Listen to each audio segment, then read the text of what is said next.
नमस्कार, मी सीमाताई नांदेडकर. माझ्या मिनी ब्लॉगमध्ये तुमचं स्वागत आहे. तर आज घरी जेवायला झिंग्याची चटणी आणि सपक भात बनला होता.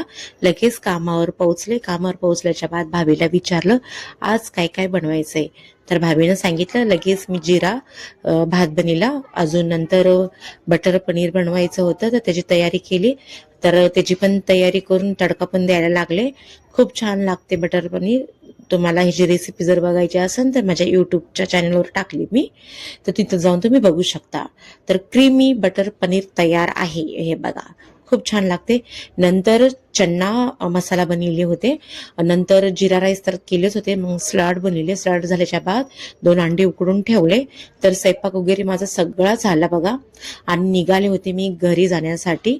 घरी गेल्याच्या रस्त्यानं होते तर बघितले डेकोरेशन खूप छान केलं क्रिसमसचं.